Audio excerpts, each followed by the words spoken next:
It's the first time on a podcast, so my bad. This is your first time on a podcast? Yeah.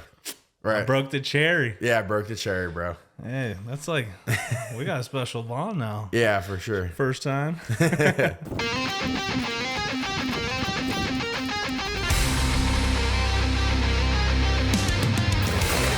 are now tuning in to the Relentless Project.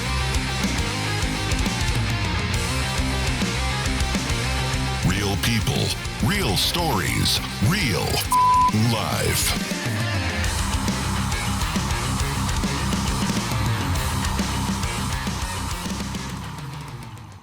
Appreciate you for inviting me to your house. Actually, this is my second home pod. Usually I'm at people's like gyms and stuff, so this is cool. Right. Appreciate you inviting me out here, waking up early, which I'm probably sure it's not new to you. No. So for those of you who don't know, this is Cody Gamble, and welcome to the Relentless Project. Thanks for having me on. Anytime, brother. Before we get into anything, tell us a little bit. So where'd you come from? Came from Ohio? Yeah, I come from Ohio. It's called Cy, Ohio, but it's a real rural community. It's in Harrison County, but About how many people do you think? probably like 1,000. Probably Really? just like maybe 700, like between 700 and 1,000. So like real in tiny, the community, local community, like kind of like a everyone knows everyone kind of thing. Yeah, for sure. Everybody knows everyone. Everybody knows what everybody's doing. So yeah, it's cool. Is that good or bad? It's a good thing though, like especially like growing up, like because like the parents are like all connected really well. So I think it keeps us like when we're growing up like out of trouble and like Yeah, guided the right way. Yeah, someone's gonna find out. Yeah. How far is that from Pittsburgh? It's probably an hour and 20 minutes. Okay. Yeah, it's not bad. Do you ever go back?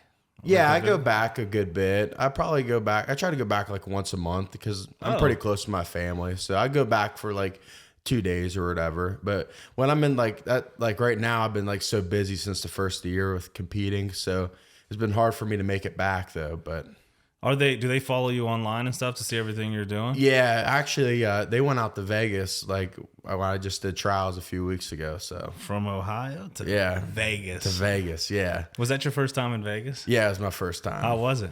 It was good. It was, great experience, like competition wise, but like it was cool, like seeing this, all the sightseeing and stuff like that, of like, how crazy it is. Like it's like packed there, like all the time. Dude, it's a whole different world. Different world. Yeah. Like that city I don't know if it's Vegas or New York, the city that never sleeps. Yeah. Is that Vegas? Yeah, Vegas. New York is the big apple. I get them confused, whatever. Right. But like, there's always something to do at all times. Yeah. And like, if you like to gamble, well, obviously that's the gambling capital of the U.S.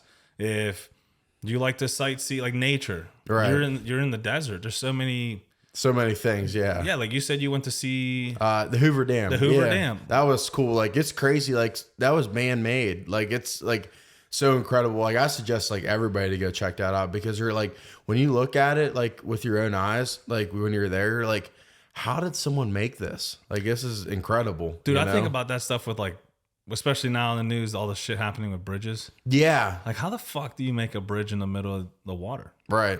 Like do you do you just put a beam down? Like yeah, how does that work? Yeah. How do you find the I think ground? about that too, like especially with all the bridge stuff going on there too. Yeah. I'm like, how do you get like you don't pour concrete down there? You can't. You can't. So how do you get a beam long enough to just if someone's an engineer or something, please let me know. Like I that shit like baffles me. Right. Or absolutely. like skyscrapers in the middle of a city already. Yeah. How do you get the stuff there? How do you get the crane to the right? top? How do you get it to the top? Yeah, I always wonder that too. Like, but it's at the top every wild. time. Yeah. Do you leave it there when it's done? Right. Yeah. You bring it down the elevator. Yeah. How'd you get into so combat sports in general? Like when did you get into all that? So my cousins, my older cousins, they started wrestling at a young age, probably like 4 or 5 years before I started. But they're 4 or 5 years older than me. So they got me into wrestling, and then I started wrestling when I was like 10 or 11, and then started taking it more serious like in junior high. And, started, taking off with that. And always played football, like since I was like 6 or 7 years old. What position did you play? I played nose guard. We were in a 3-man front. Look at this. Yeah. He was the line. Yeah. So you have a wrestling background. Yeah. Shocker. Everyone who comes on Right. here always started wrestling. Started wrestling. Wilkins, Lucas, but that's cool because it adds a different like element to jiu-jitsu. It's a more aggressive front. Well, yeah, it is aggressive, but I think like the best like for like wrestling for jiu-jitsu is a person that wants to learn jiu-jitsu that's already a good wrestler. So you see a lot of wrestlers that do get in jiu-jitsu and they'll try to get by with just their wrestling and just learn enough jiu-jitsu. They don't really try to learn the guard. They don't try to learn, like sweeps and submissions from the guard. They don't try to learn leg locks. They just try to learn enough like to get out of leg locks.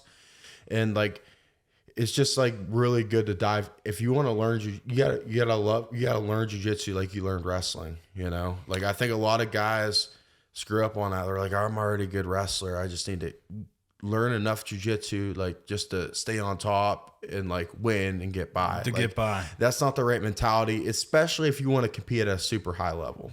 I think that's true because usually when you see wrestlers come in, they stick to what they know. Like, why wouldn't you? You're comfortable there. Absolutely. But jiu-jitsu brings a different element. If you're able to approach it with the same mentality that you did wrestling, like I know nothing, and then you go in and try to soak up as much as you can and then integrate those two.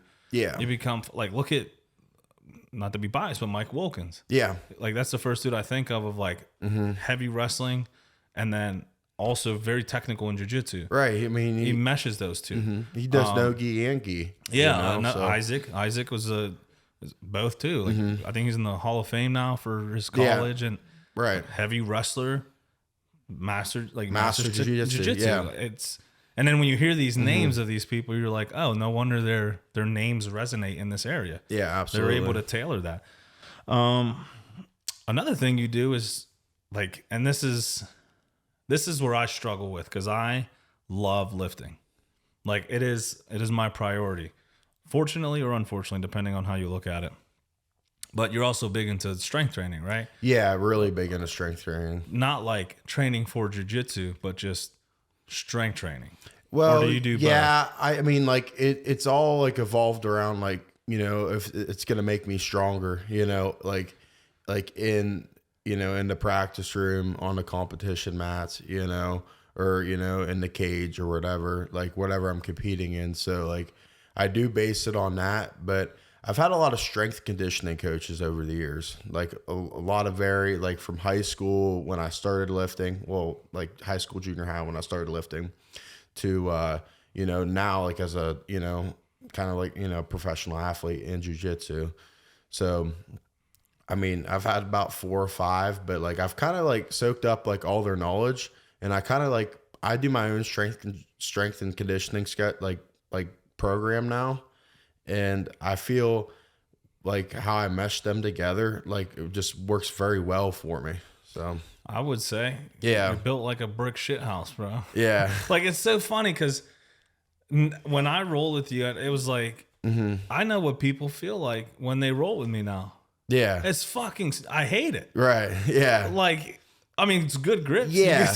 Like, right. But dude, it's just a different element of just pressure and heaviness. And like, you're obviously more mobile than me. Mobility's huge. It makes me realize like it is possible. Yeah, it is absolutely. possible to have huge stature and still like maneuver in a way in jiu-jitsu. How do you do that? Do you do mobility training, or is that something you've always had? Yeah, I mean, I do mobility training. Like I lift like 4 or 5 days a week, and like the most my workouts last is 45 minutes. Legs, I do a leg day, I do a push and pull twice, and then I do like a shoulder day or like an injury, just a straight like injury prevention, like lift day where there's like a lot of band movements. I do a lot of band movements, even like, especially with like legs, like with like squats or like deadlifts or whatever. Like I do a lot of band movements. So I mean, I put plates on the bar, but I do a lot of band movements. So.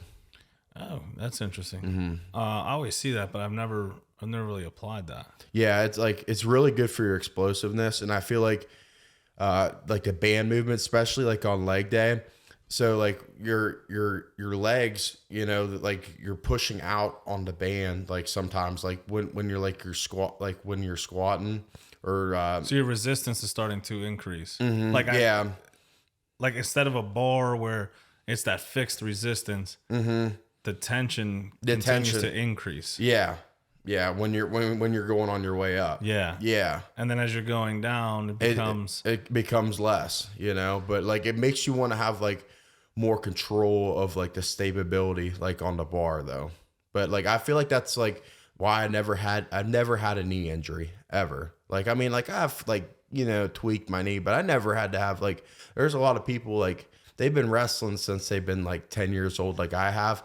They've had some kind of, usually 90% of the time they've had some knee surgery or whatever. And I'm doing like leg locks and this and all the time, but I feel like those band movements have made like my one of my strength conditioning coaches, his name's Brian Bonifay.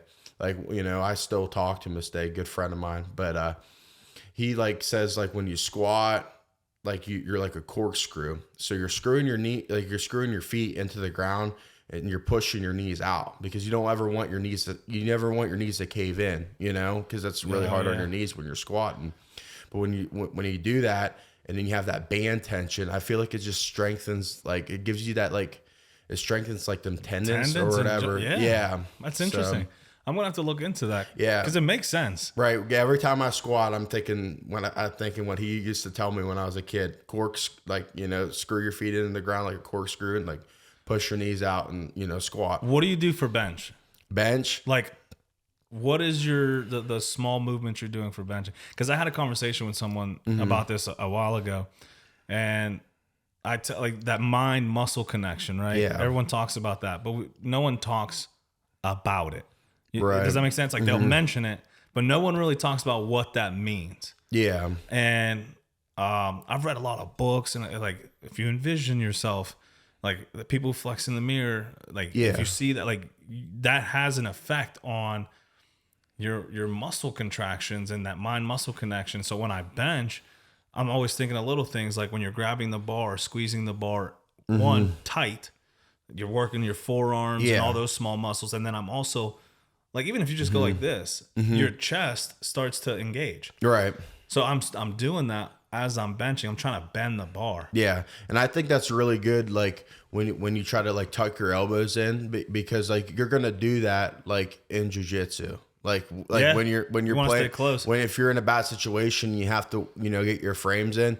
You're not gonna get your frames in wide, so you're gonna have your elbows in tight. So like I deadlift like that. I mean, not deadlift. I bench like that. Yeah.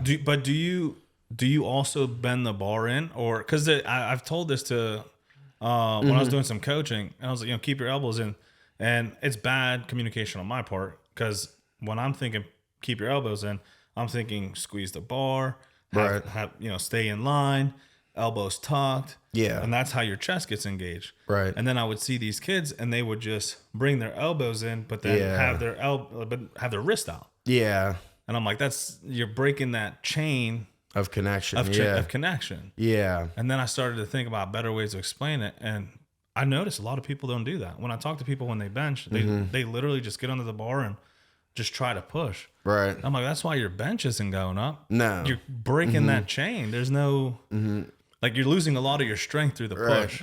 I think like too, like it's hard for, you know, younger guys, even like guys who are just getting into it, or girls, like it's hard to like say, hey, like let's drop down the weight, let's work on the form of that, you know. Fucks and with it's their brain. It's hard, you know, like before, like when we're just go back to squatting real quick, is like when I was talking about like the, you know, the corkscrew in the ground, pushing the knees out, because when I was squatting before, my knees are going in a little bit, and you know, I'm having 500-600 pounds on the bar, and you can't be, you know, I'm glad Brian, you know, corrected that for me, like, and like give me that mentality, because, you know, like sometimes, you know, I mean, it's not good, but like worst thing I do is that sometimes I don't have a spotter for that. So, you know, I'm pushing, you know, 500-600 pounds, and, you know, you got a spotter, and then you're having bad form. It's not really good. Well, I think that's where a lot of the injuries come in with that. Everyone preaches form, and I get it. Like in real life, you're not going to be in perfect form. Absolutely. But when you're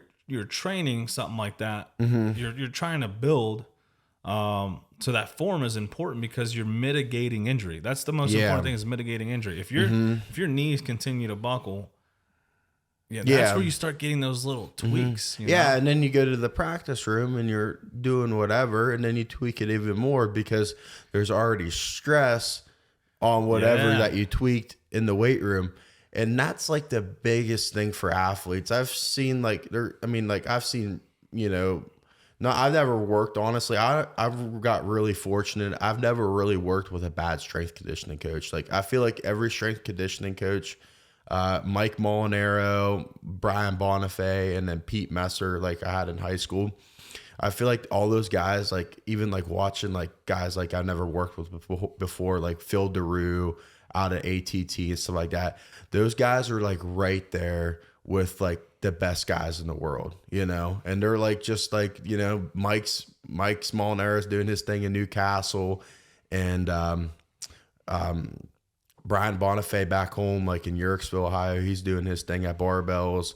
And then Pete Messer has a gym in West Virginia area. But like, it's just like amazing. Like, I'm blessed. Like, I've seen that. And like the biggest thing I would have to say is I see a lot of kids go to these strength conditioning coach athletes, and they'll do a lifting program for them.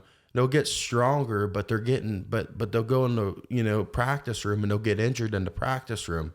So it's like, if you're injured all the time, then the strength conditioning is supposed to benefit you. It's supposed to make you a better athlete. It's supposed to make you a stronger athlete. It's supposed to keep you from getting injured so you can train more. So if you're getting injured a lot, you need to step back and evaluate like your lifting program or your strength conditioning program, because it's holding you back. It should be moving you forward. And that's like the biggest thing I see with kids. They're like, oh, I got hurt because I was benching the wrong way or this. And it's like, but you're a football player. And like, how is that going to make you a better football player if you're getting hurt in the weight room? It should be benefiting you. Yeah, that's true. It should be a supplement. It should be propelling you. And I do notice that a lot. I hear a lot of, you know, getting injured in a competition, whatever it is, jiu-jitsu, heavy meat, track, whatever. It's one thing. You're pushing yourself. Everything you've trained for, you're letting it out here. Absolutely. But like when I hear people, I did this at the gym, it's like, that's where it's supposed to be the most controlled. Like how? Yeah. And it's just like, I see just a lot of young high school like athletes. They're like, or, you know, just guys just that are getting into lifting if they're like in martial arts and they never lifted before in their 20s or early 30s. I hate to see like people like fall back on their training because of their strength conditioning program not being what it's supposed to be. It's supposed to make you a better athlete for whatever sport that you're in. But I can't stress that enough, because I hate to see that, because I see some people's strength conditioning programs. I'm like, what? And then like their kids are getting hurt all the time, and it's like, you know, like it's not benefiting them, and like they'd never seen anything else besides that. So it's like, you know, so I just say, like, be very careful. The best thing is, if you're not getting stronger, or if you're getting injured in a practice room a lot, I go reevaluate your strength conditioning program. Dude, social media has made that so bad. Oh yeah, all these exactly what I'm talking about. I'll look at these plans and people, and like if you make a plan, a general plan, and you sell it, that's one thing. Right, it's a general plan. It's not for everyone. You're supposed to pick it, tailor it. But when I see these strength and conditioning coaches doing one-on-ones, and they have the same template for every client. Yeah, I know. It's like you have a 120-pound female who is a mother, absolutely, who wants to just overall health, and then you have a 210-pound wrestler who wants to take states, and you have the same plan for the both of them. Yeah, that's not a problem to you. Yeah, like what? Yeah, it's like, all right, so like, you know, like even golfing, like it's good to lift if you golf. Yeah. And you're not like giving them the right exercises to like get better at their swing, you know, Or strengthen the shoulder muscles or. But then you're gonna give the same program to a track star. It's Yeah. like, what, I what see do that you- a lot. Like I see that a lot too. I'm like, that doesn't make any sense. You know, I mean, like you have your basic 3, like bench, squat, deadlift, but your accessories, like there has to be some change there. You know, There was this guy, I forget where he was out of. It was like Virginia or Detroit. I don't know why I have those two in mind. But he was selling plans online. all right? And I made 2 different accounts. And he would do one-on-one coaching with you via email. Okay, One-on-one via email. And I was like, this is when I was trying to be a personal coach or a training coach, probably 6-7 years ago. So I was like, oh, let me see what plans he offers, like different athletes. Right. So one, I was like trying to get into semi-pro football. okay, And I told, not me, but like that's what Yeah. I said. I'm trying to get into semi-pro football. Never asked for a phone call. Never asked for a FaceTime. Nothing. He's just like via email. He was cool with, oh, this is what you're gonna need. You're gonna want to buy this plan. So I'm like, okay, I bought it. And then the other one, I was a middle-aged dad. I stopped drinking, and I just want to get better health overall. right. Oh, this is never asked for a phone call, never asked for FaceTime. He's like, this is what the plan you're gonna want. So he sent me another plan. Bought both plans. Bro, I put them side by side. The only things that were changed was the number of sets and number of reps.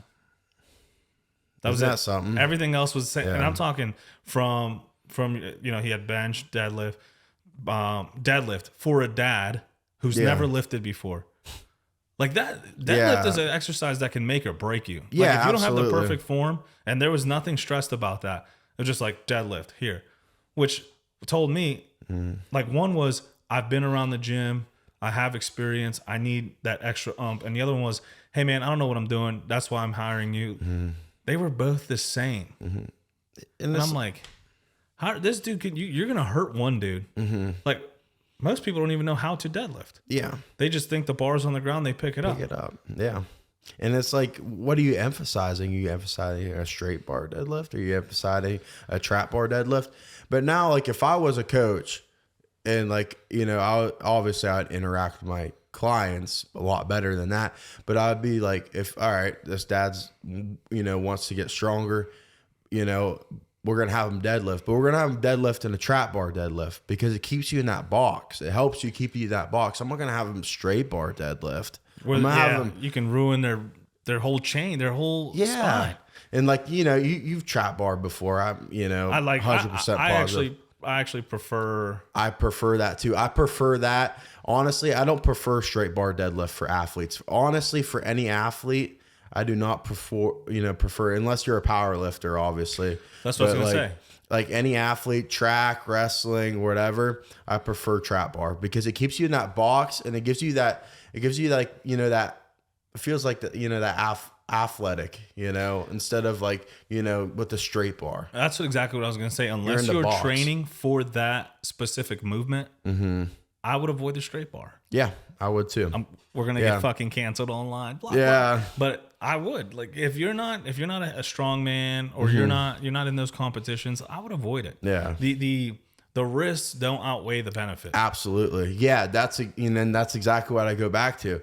You're going to get hurt on a straight bar deadlift, but you're training for a jiu-jitsu competition and you're lifting to get better for a jiu-jitsu competition or a track competition or whatever, and you're getting hurt in the weight room or you're wearing your muscles down to where you know, like the wrong way to where you're getting hurt when you're, you know, hitting pads with your coach or wrestling. I just cannot stress that enough because it's wild to me. Like, you know, these young people follow these guys, these like influencers, and then they get hurt and then they can't practice and perform. It's the ego, man. Ego plays a huge role in the weight room. And that was me. I did a lot of ego lifting when I was younger. Yeah. And now it's funny because it's taken me to a place now where I'm like, like, I'm like, I just go in the train, Right. you know, and I just happen to put weight up. And then you see the young kids, oh, what's your bench, bro? And I'm like, I hate that question. Yeah. Because what I'm going to say, you're going to ask, I already know the next question is going to be, how do I get there? Mm-hmm. I love people and talking to people. I'm going to give you the time and day and explain it, and you're going to completely shit on it and disregard it and do what you're going to do anyway and put heavy weight on. Yeah. When that is the opposite of what I do. Mm-hmm. I go up 5 pounds to 10 pounds. People look at me like, 5 pounds? I'm like, yeah, you know those 2.5 plates that everyone disregards at the corner of the gym? Those are the ones I use. You know, if I do a set of 10 and I almost didn't get 10, I'm going to put 2.5, and I'm going to try to get 10 again. Right. Like, I'm not going to put 50 pounds on. Yeah. Or 90 pounds on. Like, on my warm-up, yeah, but when I'm on my working set, Yeah. I'm going up 2.5, and they're like, oh, da-da-da-da-da. And I'm like, oh, my bench is 435. And they're like, oh. I'm like, oh, yeah, see, it works. Yeah, it It just works. takes a lot of time. Mm-hmm. And that's not what people, and that's not what people want to hear. Mm-mm. They want to get on their SARMs Mm-hmm. and then stack on plates. Yep. Like, bruh, what are you doing? But Yeah. that's why I hate that question, because I will give you the time of day and explain it, and then I just wasted 20 to 30 minutes because I'm gonna see you on the bench the next day, and it's gonna go from 90 pounds to 180 pounds, and I'm like, what are you doing? Right. Like, you just did, and they're like 120 pounds. Like, you shouldn't be trying to jump up weight that hard if one, you had just started the gym, and two, you're not there in strength. And I hate when athletes, even when coaches have them do it, is max out the 1 rep maxes. Like, for any athlete, it makes no sense, because I just don't agree with like max out. Yeah, I see a lot of even college, like, it's like, all right, you're a lineman and you have almost 500 pounds on the bar, and you're gonna barely be able to get it up for 1 rep, and you're gonna I mean, that's a lot of weight, and it's like obviously a lot of stress on your body because you can barely do 1 rep, and you're gonna tear your pec, and then you're out for this, and then you're out for the season, because you tried to max out 500 pounds on bench. Honestly, the most reps, like the lowest I go is 3 reps, and like I try to even stay away from that. I try to it's either 5, but it's a lot of between. Like, I stick between a lot of my working, like all my working sets on everything is between 8 and 12 reps. But So it's just for what I do, though. I'm the same way. Like, I stay between, for my working, it's 4 to 6. Okay. If I hit 4, I'm like, maybe I'm a little on the heavier side. Right. If I hit 6, I'm like, oh, maybe I can go up 10 pounds. Right. If I hit 5, I'm like, that's the sweet spot. Yeah. But yeah, I used to max out. I used to max because I was like, I thought that was the way to measure where I'm at. Mm-hmm. When it's like, you know how you measure where you're at? Mm-hmm. A tracking app. Yeah. Like, my working sets are 4 to 6. Yeah. Last week I had, 365 on the bar. Yeah. With my working sets. Right. In 3 months I have 385. Mm-hmm. My app tells me what my estimated 1 rep max is. Yeah, and that's all you need. Like yeah. It gives you a graph and lines, and like that's how you track it. You don't have to. I love tracking. I use Heavy Set. Yeah. I'm not sponsored by it, but I use this app called Heavy Set. Okay. Bro, and it has my history from 10 years ago. Oh, that's where amazing. I was, and then you can look at it. You can see how far my bench has gone, my reps on my bench, my max, like my heaviest I've ever had. It gives you so much information that you don't even need as a average person at the gym. But I'm like, it keeps my mental like acuity in check of like, okay, I'm doing good. I'm feeling good. We all have those bad days, but it averages everything out. Yeah. So you kind of see this graph of like, and you're like, oh, okay, I'm on the up. It's good. It's like stocks. Yeah. They go up and down, but as long as the trajectory continues like on an average up, slowly progression. it's good. But now I have to say is like, but your mentality changed about the weight room.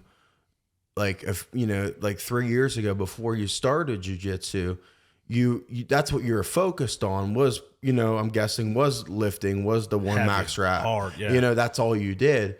but you added something new into your life to where you wanted to get better at it, and you just had to make adjustments to the weight room, which benefits you more, obviously, in jiu-jitsu, you know, because you love jiu-jitsu. I do jiu-jitsu is like crack. Yeah, Like, it's crazy. You can't just try it once. Like, No, you can't just try it once. it's like something you got to keep doing. It becomes a part of your life. Everyone I've brought into jiu-jitsu, you know, at first I had this, especially at work, right? The guys used to knock jiu-jitsu. It's like, oh, the jiu-jitsu guys, like that's all they talk about. That's all I could have done. And then we had combatives class. Yeah. It's like not jiu-jitsu class, combatives class. We're going to learn how to control a human on the street. Because guess what we're in charge of doing when shit hits the fan? Controlling bodies. Yep. Dude, the whole conversation changed. Oh, I can't. Oh, this is kind of cool. Like, this is kind of fun. I'm like, you know what you just did? Jiu-jitsu. I didn't want to say the J word. Yeah. You just did jiu-jitsu. Everything that's jiu-jitsu. Well, what I don't like is like I'm not gonna, like, if someone's on me, I'm not gonna put them in a triangle. Right. I'm like, well, that's like advanced jiu-jitsu for cops. Like, yeah, like you're not gonna do that. Yeah. Well, you may. In my head, I'm like, well, you may. Yeah. And once I get you there, and you put someone in a triangle, you're gonna fucking love it. Right. Absolutely. When you're just seeing their light fade while they're in between your legs. Yeah, and they're like, trying to attack you. Yeah. You're going to sleep. You're trying to punch me. I'm gonna put you to bed. And here's the thing: at the end of the day, you know, you controlled that situation, and they're just out for a few seconds, and then by the time you know you have them in handcuffs or whatever. Yeah. But yeah, and like the best thing I ever seen was Dana White. It was a few weeks ago. I think Isaac sent it to me on Instagram, but it was the red pill and the blue pill. I don't know if you've seen that. Is like I think the red pill is like you've never done jiu-jitsu before, and like you think you're all this tough guy and like this, you know, bad dude that can like, you know, take on anybody or take on the world, but you never tried that. You stay away from that blue pill, and you never try that blue pill, which is, you know, stepping in and trying a jiu-jitsu practice. But when, you know, you step in and try that first jiu-jitsu practice, you know, especially like, you know, like at Stouts or the Mat Factory or High Ground or, you know, Lou's place, like guys with very good instructors and like, you know, a high level setting.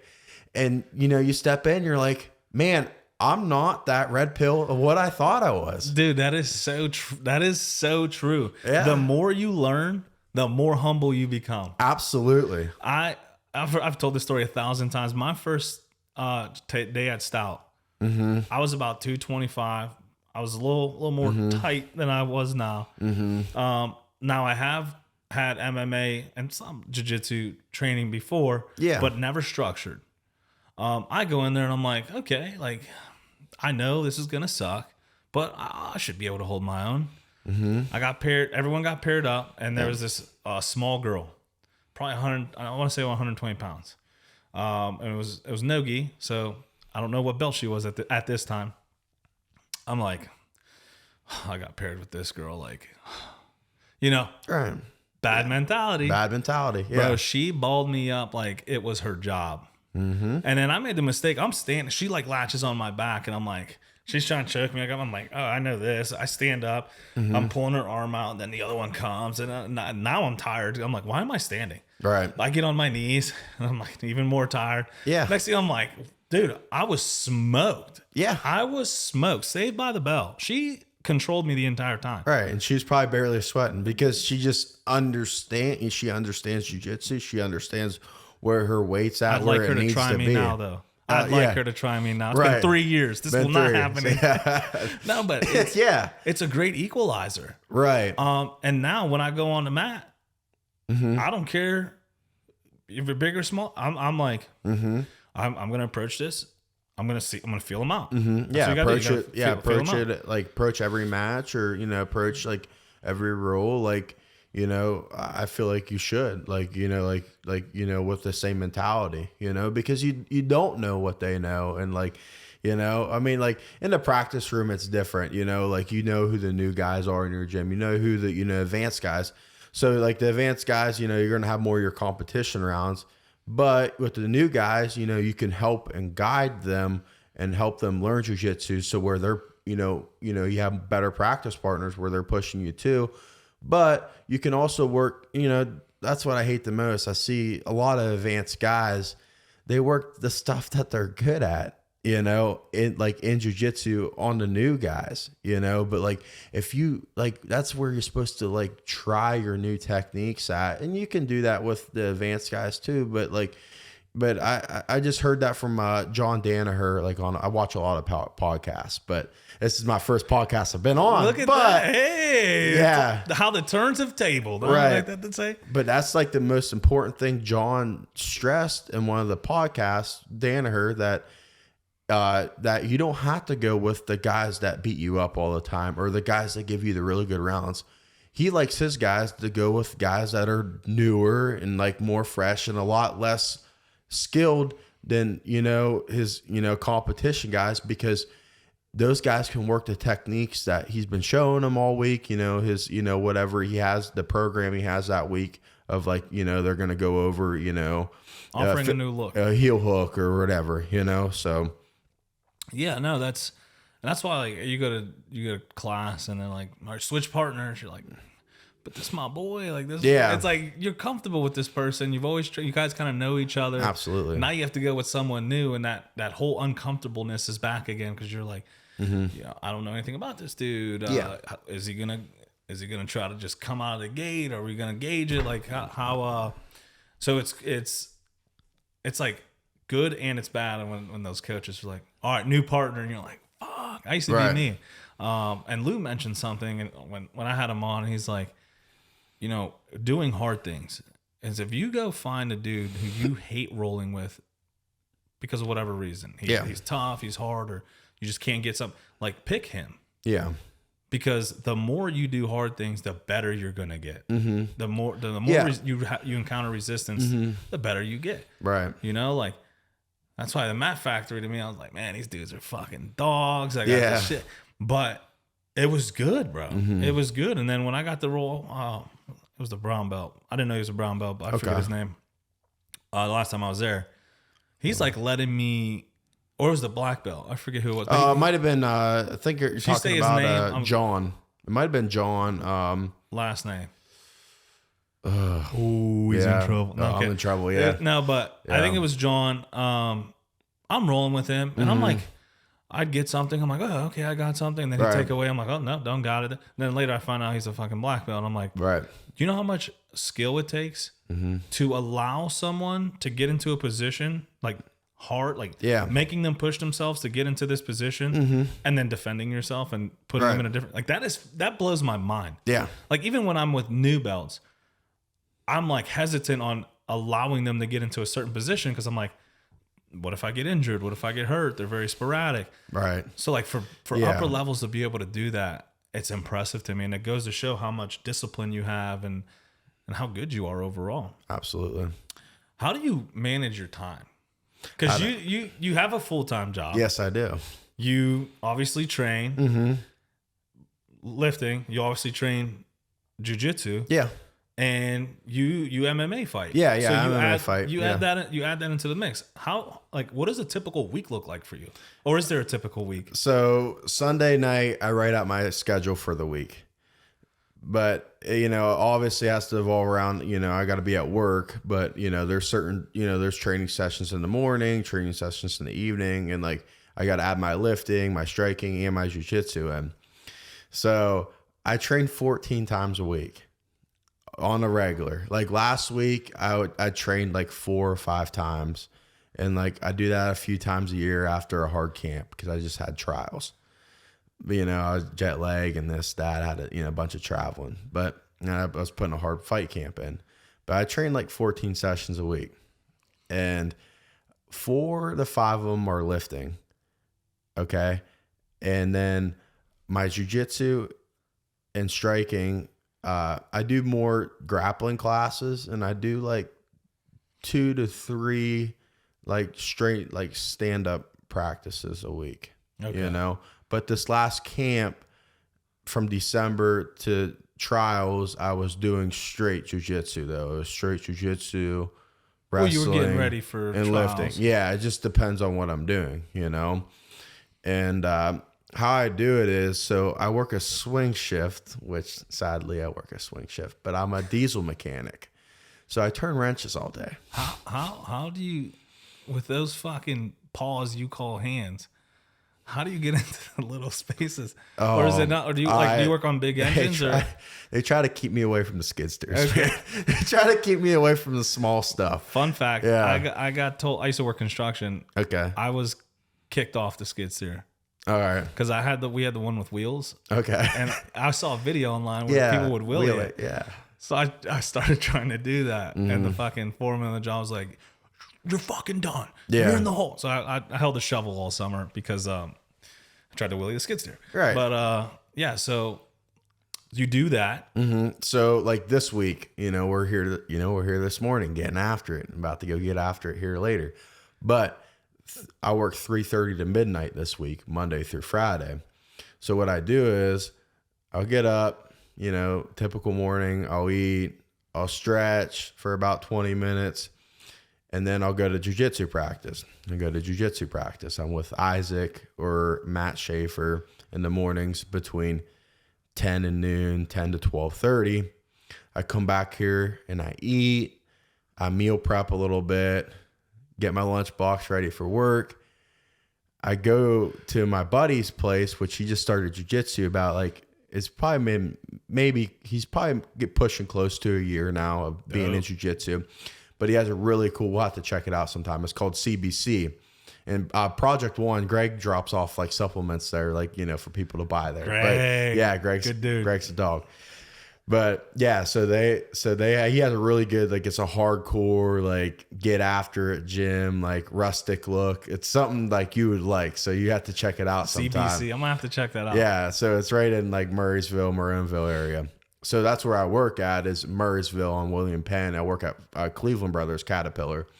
So my goal is to get out of here at 1:30, out of my house at 1:30. It takes about 30 minutes to get down there. Get down there, I warm up for a few minutes, and I get after it as hard as I can for 45 minutes, as hard as I can. I change shirts. Then you go I go to work. And I ain't gonna lie, the first 10 minutes of my shift, I'm smashing food, what I meal prepped. And after that, I go turn wrenches, till my break. And then what do you do on your break? What's that? I eat again. I really do. That's my life. Monday through Friday, that's my life. And people are like, how do you sleep? Well, I only get, 5 hours of sleep, 6 hours of sleep at the most.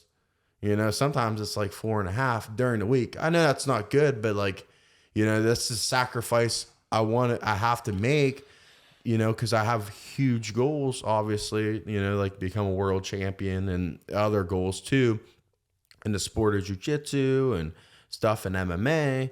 And if I'm not making those sacrifices, I'm not going to get where I want to go. But now, on the weekends, I do try to catch up on my sleep. I try to sleep between 8 to 10 hours, especially Saturday night. I'm in bed early. As a 23-year-old, I am in bed early. Yeah, I am. Yeah. Do we believe that? Someone check him. Someone check him on this episode. No. Yeah. No, that's 23 years old. Yeah. See, I knew you were younger, but that fucking blows my mind. Yeah, the discipline. Yeah, it's hard because, I see a lot of my friends in their young 20s right now, and they got a job like I do. They make decent money, and they go out on the weekends. They go hang out with whoever and get drunk and have a good time and party and live life.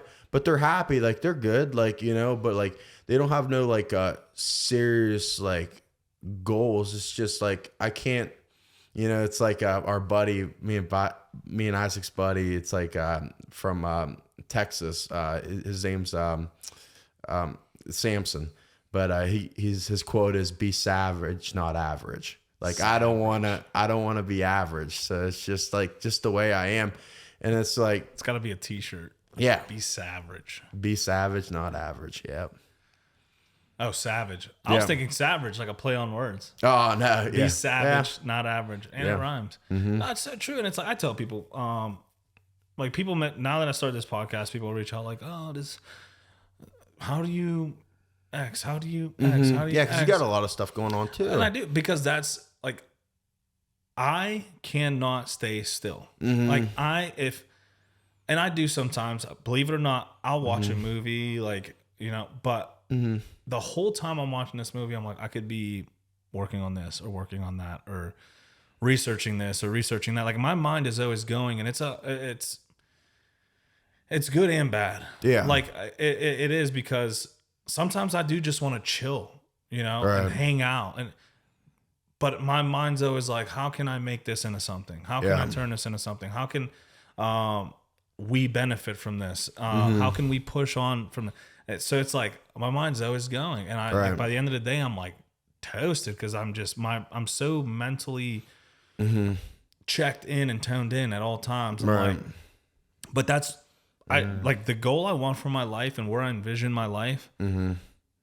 Like, people think I'm insane. Yeah. But I'm like, this is where I see this here. going. They're like, bro, what? Like, just enjoy life. It's like, I am enjoying life. Yeah. I truly love doing this. And that's where I benefit. That's where I differ from a lot of people, like, where people go to work and like, I gotta go to work. I'm like, I fucking get to go to work. That's my bread maker. That's what's going to help me push. Like, you can have a 9 to 5. Yeah. There's nothing wrong with it. If that's what makes you happy, there's nothing wrong with that. Absolutely. And I have a lot of friends that do that, very close, like, brothers to me. And like, there's nothing wrong with that. But like, everybody, has different goals and different, paths they want to go down in life. And mine is, like, very, very hard goals. And like, I got to be very, very disciplined every single day. It doesn't matter if I don't want to go to the gym. It doesn't matter if, I might be sore that day. I still go. Yeah. Every day. It's a pet peeve of mine is when you get people who want to be, and I don't say this to be rude, but like, want to be average. Yeah. That's okay. If that's what you want to do with your life, that's cool. Absolutely. Yeah. But then my pet peeve is when they try to bring me to their level. Yeah. Like, oh, what, bro? Just like, why are you doing this? They're like, just stay home. Yeah. Why? Imagine if I came to you and I'm like, hey, bro, like, don't sleep 24 hours. Come to the gym with jiu-jitsu, then come lift with me, and then let's go to the range. Yeah. You're gonna be like, fuck no. No. Yeah. And like, that's not for you. That's not what you do. You're gonna hate every time I bring that up to you. Well, I hate every time you tell me just rest. Exactly. I hate that. What is just rest? I hate resting. Sleep. Yeah. I sleep 5-6 hours a day. That's rest to me. Yeah. Like, when I'm showing houses, I'm resting. Right. I'm not doing any physical exertion. I'm walking around a house and talking to people. I'm resting. That's rest to me. Yeah. Like, I don't need the rest from jiu-jitsu or rest from the gym or rest. Like, when I rest, someone else is going above me. Not that I compare that, but it's like, that's where my mind is like, I could be doing something else. But like, you're the man, like, of the house, and you got to, like, set the example, like, for your kid, and like, I want my own family someday. So it's like, all right, so am I just going to be this guy that just like goes to work and like hates his job and like has no goals? And that's what, when I have kids, hopefully, someday if I find the right girl, like, that's what they're going to look up to, is like a guy like that's not getting after it every day. Yeah. And like, what'd you do with your life? Yeah. Like, just like sit on the couch and like drink beer, or like, it's just like, I can't do that. Like, I gotta be like, set a very, very high example of like work ethic, dedication, discipline. I mean, that's why I look at the future too, of like, all right, am I doing the right things for like after I'm done, that my other goals after I'm done fighting and doing jiu-jitsu, and competing at a high level. Like what am I, like, what's next? What's next? But is this good for what's next? And it's good for what's next, because for what's next, like, I think in my life, like after I'm done with this, which is a long time from now, because I'm only 23, is I'm going to set the example. I'm going to be disciplined, and like, I can show, the younger generation of like, what it means to do that, and then like become successful, because that's what success is like being disciplined, of like doing what you hate to do, but do what you love to do, but like doing whatever. what you Mike hate Tyson, like you love it. Yeah, what Mike Tyson said. Yeah. It's like you have to do that sometimes. And like, there's some things that you love, like jiu-jitsu. There's sometimes I don't want to go to jiu-jitsu practice because I'm tired from turning wrenches all night. Same. I'm tired from turning wrenches all night, and I love jiu-jitsu. But I'm like, I wake up, I'm like, go back to bed, or is that a goal? Like, you want to be a world champion someday? Or go back to bed? I'm like, all right, I'm getting up. I do that. That's funny. I do that too. Like I wake up at 4 a.m. to go to, and that's another thing. I've had people of mine. They're like, oh, man, if I had time, I'd go. Yeah. What do you mean if you had time? If you had time, what yeah. do you think I have? Extra hours in my bank or something? Right. Like you got to make time, and that's the thing. And I tell people, man, I'd like to go to gym. Why don't you? I just don't have time. Oh, it's not a big enough priority for you. Yeah. If it was convenient for you, you'd do it. Mm-hmm. Like I say that, and then they give me that look of like, oh shit, you just came at me. Mm-hmm. And it's like, I'm not trying to come at you, but that's what you're saying. Right. Yeah, absolutely. And if that doesn't trigger something in your mind, like, oh shit, no, this is something I really want to do. I need to make time. If that doesn't trigger that, the gym don't matter to you. No, you're just saying that because I go to the gym, or you're trying to connect, or like that's the only reason you're saying that. Right. If you wanted to go to the gym, you would. Yeah, absolutely. If you truly wanted to, you would. Absolutely. If you wanted to start a new career, you would. If you truly wanted to. Yes. Like that's how you have to start wording things for yourself. You got to be real with yourself. If you're not real with yourself, you're lying. You're lying, and lie to other people. Whatever. Right. But don't lie to yourself. Yeah. Like that's all you have right now. That's all you have ever. Like you come in this world alone. You die alone. You meet some awesome people along the way. Yeah. So like be real to yourself. If the gym is not a priority to you, then that's okay. Right. Say that. Don't fucking try to make me feel like shit because I wake up at 4 a.m. Yeah. to go to the gym and you sleep until 8 o'clock when you work at 8:30. Right. Like what precedent does that set for yourself? You're not even prepared to go to work, and that pays your bills. Yes. Like, so I wake up at 4 a.m. and I, there's a mirror by my bed and I stare at my mirror. I'm like, oh man, I can use another hour and a half. Yeah. And I'll sit there and I get up and I'm like, what's an hour and a half going to do with sleep though? Right. I can get a bomb session training. And you're ready. You're ready to kill the day. Yeah. I'm like an hour and a half sleep. Like I'm already up. Yeah. I'm like, oh, I'll just go. Put that alarm clock across the room where you got to walk up. That's exactly what I do too. Yep. I would put it right in my bathroom. That's funny. I click that thing off and like you're up by the time you walk there. So you're like, fuck yeah. it.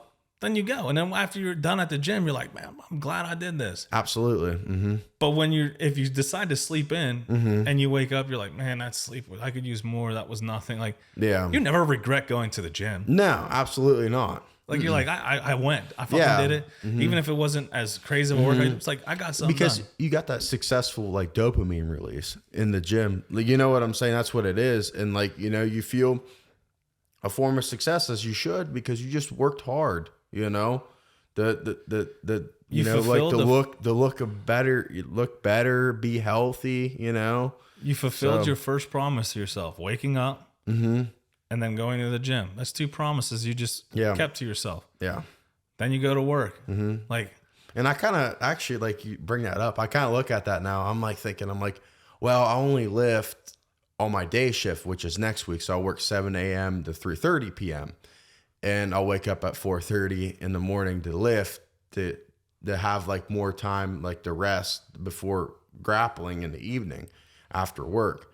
But I look at that now, I'm like, oh, I just change it up. Like I do jujitsu in the morning instead of I lift in the morning. So yeah. Yeah. You're keeping the same. Yeah. Same balance in a way. In a way. It's hard. It's hard with a swing shift, but yeah. If it was easy, everybody would do it. Exactly. Ow, ow, ow, ow. How was ADCC? How was ADCC for you? It was good. So I started fighting. I took my first fight right before COVID, MMA fight. And I got, I did good. And then, so COVID happened. So after COVID happened, like there was nowhere to train in anything, like back in my smaller community. So I went up here and started training, but say the name. What's that? Say the name. Oh yeah. Where did you start training? What's that? Where did I start training at? Oh, I started training at Stouts first. Yeah. I'll go into that. So you actually did MMA before you did jiu-jitsu. Yeah, yeah, yeah, yeah. you I did really MMA with your didn't do. wrestling. I really didn't really get into jiu-jitsu. Like, that was 2020, but like classes didn't really start back opening up back till like beginning of 2021. So I started my jiu-jitsu journey, like not jiu-jitsu journey, like more of my MMA, and started training jiu-jitsu at the beginning of 2021. So so back home, I took my first fight at the smaller gym, and they closed down during COVID, like, but they were open back up or whatever. But I was like, man, I want to get training in with somebody at their house or whatever. So 20 minutes from where I'm from, Cody Garbrandt, he's UFC world champion. Yeah. He's about to be on UFC 300. I've known of him, but I know his brother real well. So I was really, I'm still close with his brother to this day. His name's Zach Garbrandt. And so Cody and Zach's boxing coach was their uncle, Robert Meese. And he's from that area, 922, like Yerkesville and like, Dover area, back in that area. So, I contacted Zach and I was like, hey, listen, like if there's any chance you could get me in with your uncle. His uncle trains obviously very high level MMA fighters, trained Lance Palmer, Cody Garbrandt, he was in the corner for Dominic Cruz, the, Dillashaw fights and, the fights before Cruz and stuff like that. And even his amateur days, he helped, build him up from the ground up. So I was like, like that's the only guy that makes sense if I want to be serious about this to go train with, in our area. So, I talked to Zach talked to his uncle. He's like, I'll see how serious this kid is. So he told me to meet him at this place called like the 250 Split. It's like this rest stop. So I met him at this rest stop. Fucking rest stop. That's I know. So I met him at this rest stop. Hop in this guy's car. Never worked with him. Never trained with him. So hop in his car. We go up to Pittsburgh. So we go up to Pittsburgh, and Warren has some of his pro MMA fighters which still need training, at the time. And, it's just real small setting. That's their professional job. That's what they do. So they have to still train, but they have to go to work, just the professional fighters. So Bob was just doing like a one-on-one, session with, them. And I just sit back and watch, and just like seeing the level of that really drove me, and just seeing stouts and like the gyms like in Pittsburgh and like, that first experience was like, I want more of this. And it was just me watching, And so I, eventually I met Isaac too.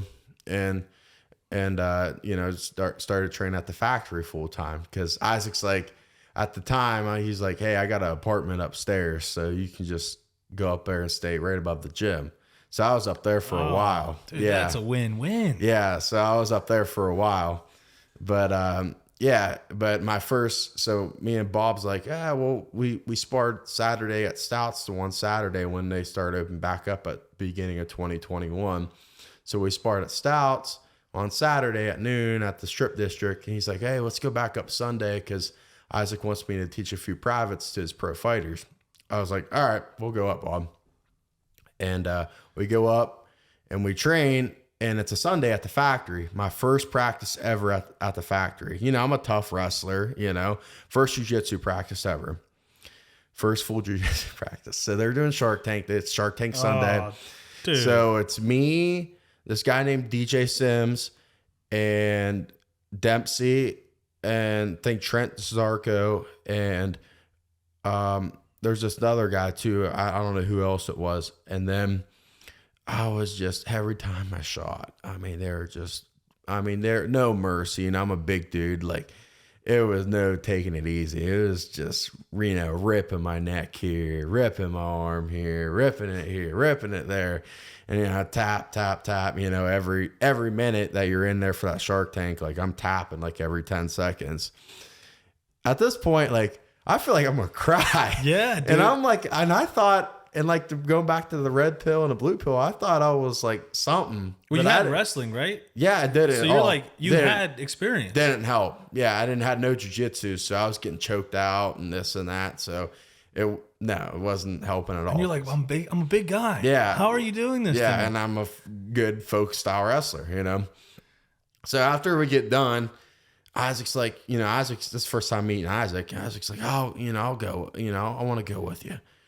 And I shoot on Isaac. Isaac jumps up into full guard, chokes me out, 160, 70-pound dude. And I'm like, all right, hey, Bob, I want to go home, and like, me back. We're driving back. He's like, what, like, how'd you like it? And I'm like, it's very humbling. Like, I got to think about all this MMA and jiu-jitsu stuff. But like, obviously, like, I'm just had that mentality. Like, I want more. I want to get better. It's addicting. But, that was my first jiu-jitsu practice, though. You got thrown to the damn wolves then. Yeah, it probably wasn't the greatest idea to go on a Sunday to the Mat Factory for your first jiu-jitsu practice ever. Don't recommend that. But, yeah. Even like having the knowledge I do now, definitely don't recommend that now because that's a very high level practice. I've been training for about 3 years, and I went to the Mat Factory for the first time and threw up. So let that be a gauge. Yeah. Dude, that's crazy. Mm-hmm. But and that goes to show you like the difference in mindset, right? Like for a new person who's never done jiu-jitsu, like that's not what you want to throw them into because they're gonna just be so like, fuck this. Yeah, there was a select few that would have like. I was debating on coming back. I was like, man, this is really bad. Like, I really suck. It's like, and like, but like. At the time, I never did a jiu-jitsu practice till the beginning of 2021 at the factory when they opened back up, like all the gyms opened back up. So I didn't know if that was a high level practice or not. I don't know the the levels to it, but obviously it was. But like I could have thought it. I was thinking it was like an average practice. But I just don't know anything. Like that was my mentality. But like it's a very high level practice. No, so, I know exactly what you mean. I was going to lose doing like he had this thing for cops where you can come and train for an hour. Yeah. Like combatives, not necessarily jiu-jitsu. But we would get there, we'd do our hour, and then his guys would come in and train. And I would see them, and I'm like, these fucking dudes are getting at like this is jiu-jitsu, right? Fuck, like, that's crazy. Yeah. Well, later I learned it was like all his high level guys coming in, and I'm like, oh, like now that I've been training and stuff, I know like not every practice is try to kill each other. Yeah, it's a lot of technique learning, technical learning, a lot of drilling. Yeah, and then the roles are just like, all right. Let's sharpen what you got, sharpen what you learn. And it's like, oh, okay. And then open mat is more of, figure out something you want to work on and fucking try it live. Yeah. And I'm like, okay. So it's everything. And then I found out there's advanced classes, and in advanced classes, it's kind of like, let's try some new shit. Right. So it's like, I was like, oh, okay. There's levels, there's different. So, So that's cool. Yeah. And then, I, started competing jiu-jitsu last year. My first jiu-jitsu competitions were last year. And I obviously my first match was on Fight to Win. It was here in Pittsburgh. So I did well on that and wanted to keep going. So like if 3 months late, actually a month later, I did a jiu-jitsu tournament.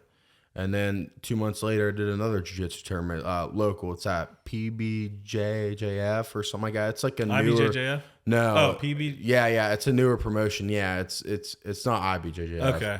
But, so I did that and I started falling in love with jiu-jitsu. But then I started creating big goals in jiu-jitsu too.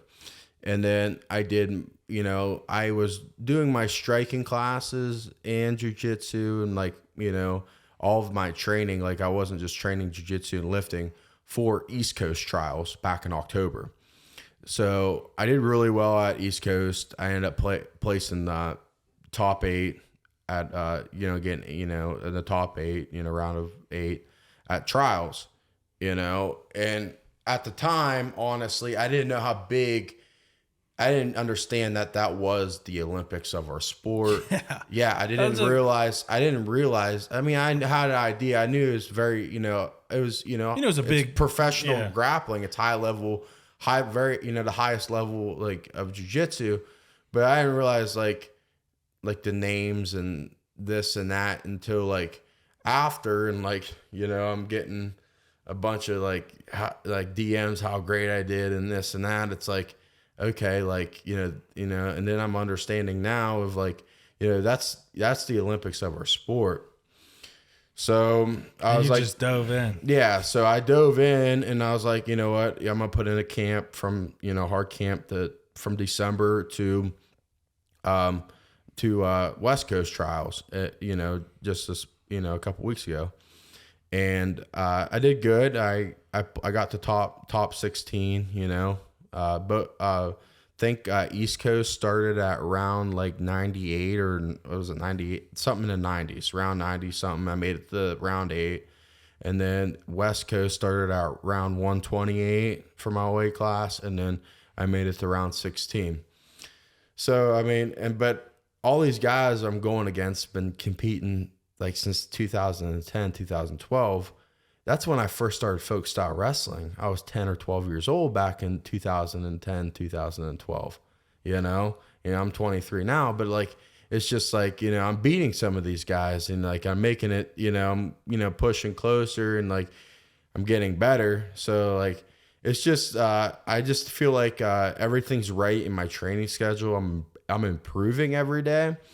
It's just like putting that time in and like, until I reach my prime, I feel like, which is going to be my late 20s, or early 30s, then I'll start obviously going downhill. So you're saying there's a chance for me. Okay. Early 30s. All right. But yeah, I feel like that I'm going to do some very big things in jiu-jitsu. I'm very confident in that. I'm very confident in the coaching program we have at the Mat Factory, in my strength conditioning schedule, and just, the places that I cross train at, like, like Stouts, like they're my brothers, like Mike Wilkins. I mean, God bless him, man. Like he's a really good coach, and like he cornered me for all my matches with a couple other guys too, but cornered me for my matches at West Coast trials.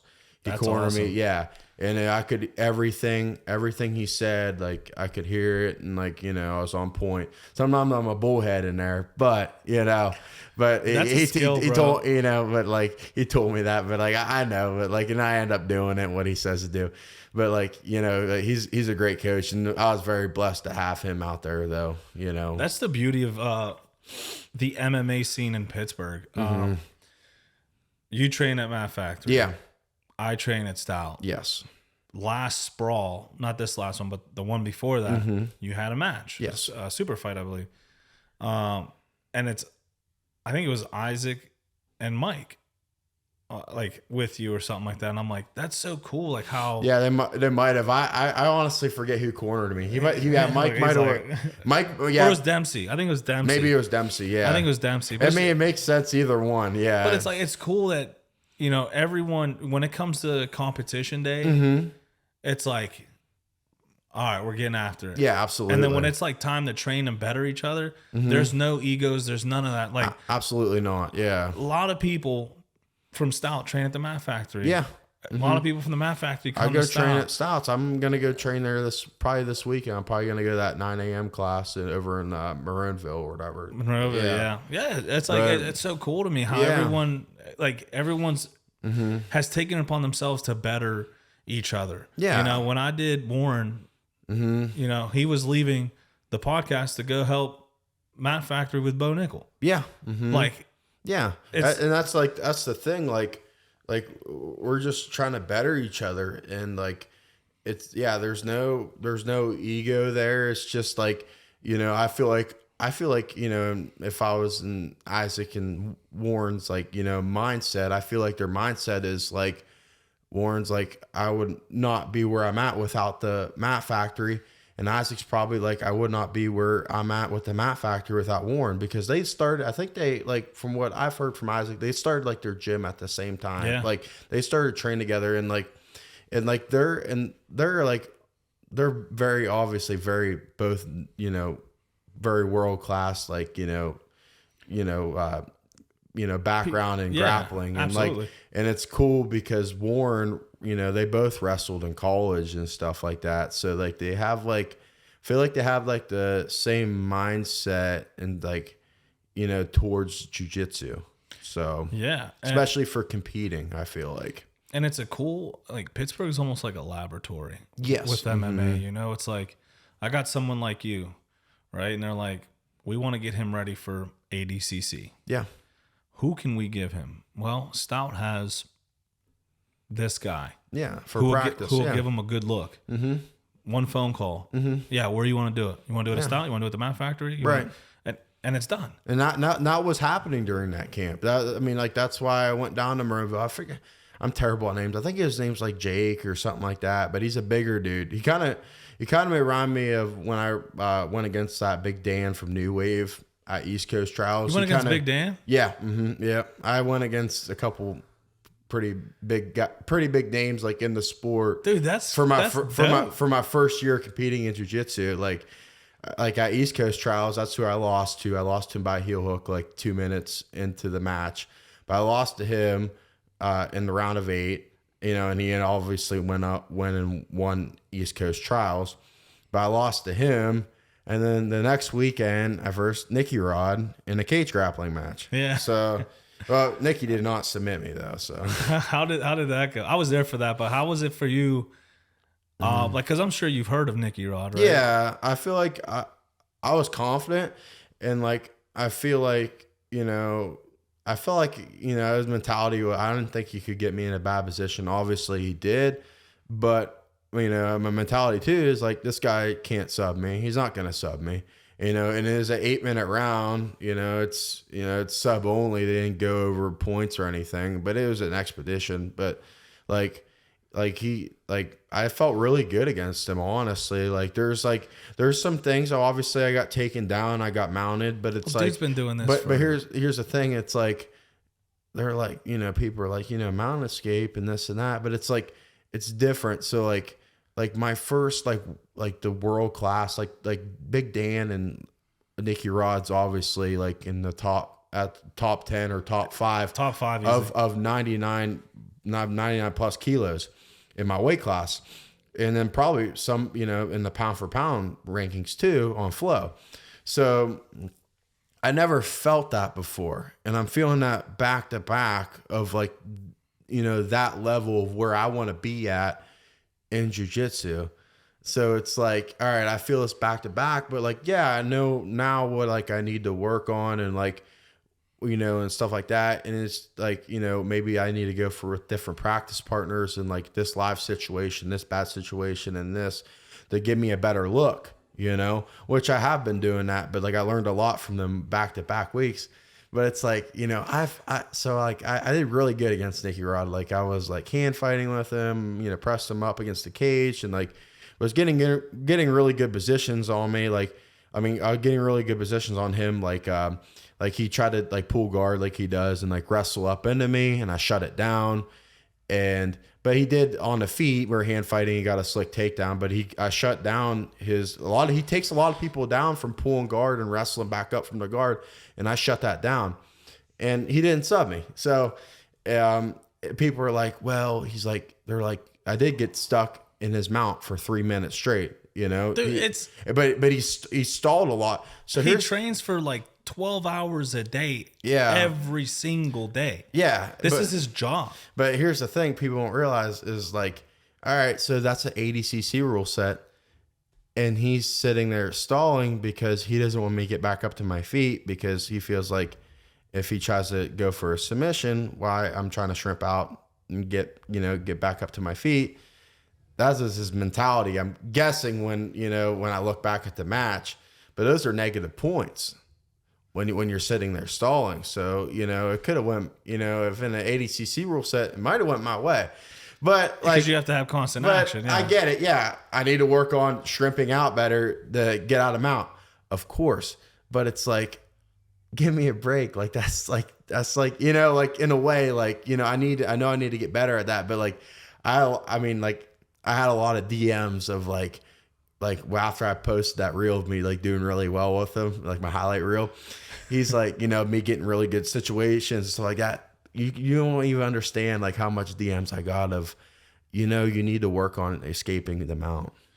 Why don't you work on minding your damn business? Why don't you go escape? Like you never versed that, competition in your life. It's like, I mean, it's funny, but like, take it all in though. Yeah, because I take it all in and I use it as good. Like, this is the way I look at it. But it's funny. It's like, but it wasn't like that. Some people were like, wasn't like, you did a great job, man. Like you went 8 minutes with one of the best guys, in our sport, doing jiu-jitsu for a few years. Yeah. And like just started competing last year. And like, you're not telling me a good job. You're like, hey, just to let you know, you need to work on escaping the mount. Bro, I'm like, it's social media. I'm like, it's you're social wild. media. And it's probably from a person who can't escape a mount. No, yeah, exactly. It's like, oh, thanks. Yeah. I'll do it your way. Yeah. But that's, dude, it's social media. Dude, I have a personal vendetta with social media. It's like a necessary evil though, but it's like people find it like they have to like we have to hear what you have to say. Like I don't care. Right. Sometimes. Yeah. Like if you I don't care for negativity. Yeah, and that's my thing. It's negativity. Like, yeah. I had someone who's actually a really good friend of mine. Yeah. Had someone reach out to me about the podcast. Right. They didn't follow the podcast, which whatever. And they're like, hey man, can I offend you real quick? Basically. And I'm like, like, where's this guy? Yeah. Thanks for like starting the conversation off like that. And in my mind, I'm like, there's a million ways you could have started this conversation, but I'm like, I don't know where this is going. So, and I'm like, yeah, sure. And he mentioned something on a podcast and I'm like, your opinion of my podcast just told me that you've never listened to an episode. Right. Because if you would listen to an episode, you would know that my podcast involves this. Yeah. And he's like, and then he's like, oh, I see I offended you. Like, I don't want to talk. I see I offended you. We can end the conversation. I'm like, no, like I'm all for having conversations. Like, let's talk about it. And I didn't want to talk about it, but I was just like, you're a friend of mine. 1, you don't follow the podcast. 2, I could tell you're not listening to it. 3, you found the need to critique something you've never even listened to. Yeah. Like, this ain't for everybody. I get it. But like, at least listen to it if you have something to say about it. Right. Absolutely. Like the same with it. It's like, yeah. What are you gaining out of telling me to work on something I know I have to work on? Yeah. It's obvious I got stuck in mount for 3 minutes. It's obviously I'm going to work on that, or I'm not, I'm being a bullhead if I don't, but like, all it, it's like, well, like if, you want to say something like that, like at least like, say, like even in general to anybody, just at least, I mean, if they do good against somebody like that, like just at least like, good job with it too. In the text, tell me where your intention is. Like, hey bro, not trying to offend you or anything. Love the match. Notice this. Yeah. Like, don't tell me what I need to work on. Tell me what you noticed. I noticed you had a little trouble coming out of that. Yeah. And then gives you the opportunity to go, yeah, I know that's something I need to work on. Or if you're like, nah, I fucking killed that. Bro, you need to work on this. Like, that's where you can answer that. Yeah. But it, like, just going straight to that, just like, I hope you need to. It's like a little dagger. I need to do that. But it's like, all right, you go in there with him. You go in there and not get subbed. Or go in there with me. Or go in there with me. Like, it's just like, yeah, I mean, like that just like stuff like that just fires me up because I feel like it, that's just a negative approach. But like, I just hate negative approaches. And you're such a nice dude. Like, yeah. Like people, like every time I hear about you, oh, nicest dude ever.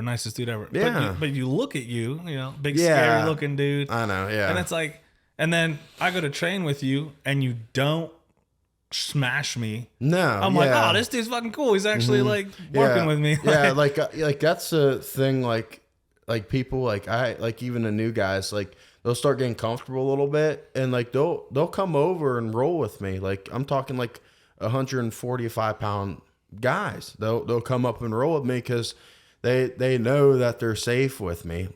And honestly, the newer guys I've noticed in the gym a lot here recently is like.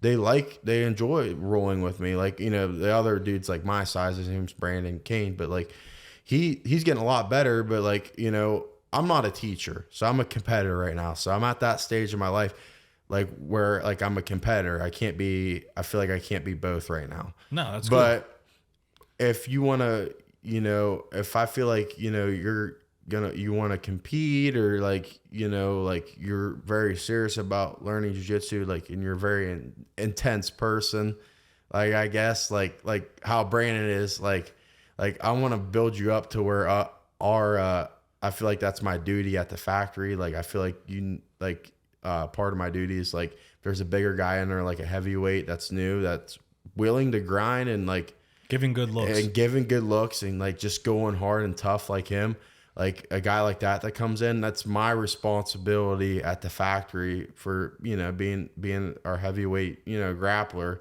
is building that guy so he can go with, you know, compete, you know, with me, or, you know, Julian or Pip, or the other big guys in the gym. So what's your goal? You talk about your goals. What is it that you want at the end of everything, of all of this? You know, my main goal is like just to become a world champion. So my goal is to become a world champion. It's either, you know, MMA, obviously MMA, or jiu-jitsu. And you know, that's where I will like relieve like a lot from my shoulders, is like, you know, where I can like, you know, I mean, that's the goal, you know, become a world champion. Yeah. Is that like in jiu-jitsu or MMA, or it could be either both, both, like whatever happens, man. Like I'm just grinding in both, and, you know, we'll see where that goes, but, you know, maybe it could be both, but, you know, but like, you know, whatever one, but like, that's the big goal. But it's not like, but I'm not talking like in IBJJF, like jiu-jitsu, like world championship. I'm talking ADCC. Like, I'm not talking. What's wrong with IBJJF? Do you ever wear the gi? What's that? Do you ever wear the gi? No, but for promotion day, but for pictures, no. Yeah. But is there a gi big enough for you? IBJJF, I like it. I don't agree. I never competed in a promotion. I feel like they make all this money, which they do, and they never pay their athletes, especially like their black belt world champions. They don't really pay them, and and then you got to pay like to get a card and everything. You know, like the whatever $130, like they go, you know, like the registry like every year, and then you got to pay to go into the tournament. I just don't like. I don't agree. Like, I don't agree with it. Like ADCC, like they're like hooking you up. Like, I feel like with like financial success in the sport, and it's not about money, but it's like, all right, if I'm going to be your world champion, or your trials champion at East Coast or West Coast, or you're doing Brazilian trials or whatever, I want to, like, you know, I want to be at the point where I'm starting to make, you know, like really good money in the sport, like not like, you know, crazy, but like you wanted to sustain. Yeah, you want to be able to sustain you while you're pursuing that. Yeah, maybe not, you know, turn wrenches as much, you know, but like that's a, like, you know, I see that at IBJJF a lot, and that's why I just don't like that, like how they don't, especially like their black belt. Like I know they have their own, like, you know, their brown belt world champions, their black belt world champions. They have their different age groups, world champions and stuff like that. That's where I'm like, you know, like, that's why I don't feel like I want to do it either, because I don't want to be like satisfied of like, all right, like I won my age group of like purple belt, so I'm a purple belt world champion. Like just, you know what I'm saying? It's like, you want it all. Like, I want it all. Like, I don't want to give myself a false perception of myself of like, you know, like I'm a purple belt world champion. No, like I want to be ADCC world champion. He's coming for it all, folks. Yeah. Like, yeah, I don't want to, like, yeah. So I'm setting my standards very high, but. So you said you had some announcements. What can people look forward to for Cody Gamble? So last Monday I signed, we did like a finishers like thing where like they contacted me and they're like, hey, you want to compete for the finishers belt? And this has been like months in the making, you know. And he's like, you know, you're healthy, you're good. And I said, yeah, I'm good. I said, you know, we can do it. He said, all right, sweet. it's April 27th, it's set in stone, I was like, well, send me the flyer as soon as you can. He's like, get a hold of the head promoter, like to make the flyer and stuff. So I'm waiting for this flyer to come out because I'm meeting my sponsors, So I'm driving to meet one of my sponsors, and I get it. I'm picking up a check, that, help me with my way, to stay at hotel room and stuff like that, get paid a little bit to compete and represent, these businesses back home and stuff like that. So I'm picking up these checks and stuff like that. And then I get a text like 4 days later, that Friday, and he's like, well, he's hurt. And I'm like, I did see that. And I'm like, okay. I'm like, all right, he's hurt, but like, it's not till the 27th, and we just signed this like 4 days ago. And there's a lot of heat leading up to this one because, I beat him at East Coast trials, and, it just is what it is. And I hope he's actually injured though. I hope he's actually truly injured, and like he actually can't do it, and hopefully he gets healthy as soon as possible so we can, fight for the finisher's title. Yeah, I'll be postponed. So like whenever he's healthy and ready, and they text me like, I'm good to go. But like they offered me an intern belt, but it's like, all right. So I go up there for an intern belt, and I win an intern belt. This is exactly what's going to happen. If I go up there and win an intern belt, and I already deserve, they already said I deserve my title shot. So like, I go up there and compete for an intern belt, right? They post, Cody Gamble won the intern belt or whatever. And then, the guy that has the belt right now, he comments on there because he likes, he likes running his mouth, like, and he's like, that's what's going to happen. He's gonna be like, well, that ain't the real belt. I have the real belt. But it's like, you're hurt. So it's like, I can't really, you don't want to compete because you're hurt right now.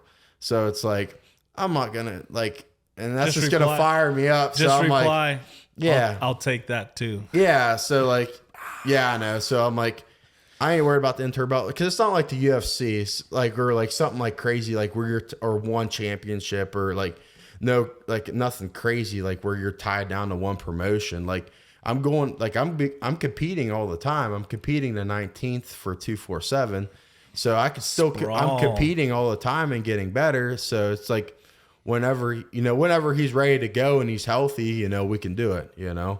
But I'll be there to watch you compete the 19th. Yeah, it'd be fun. So find me. Yeah, for sure. We may have a conversation after. Yeah, absolutely. Yeah, that'd be dope. Yeah, dude, I appreciate it. I know you got training here, so yeah, we're gonna cut it out, let you go, roll some faces and people still in their clothes. Yeah. So I appreciate you for bringing me into your house, bro. Oh yeah, you're the coolest dude ever. Big gentle giant who can literally shred people. I love that. It's awesome. It's cool. Right. So everyone, this is the one with Cody Gamble on the Relentless Project. Yep. Later.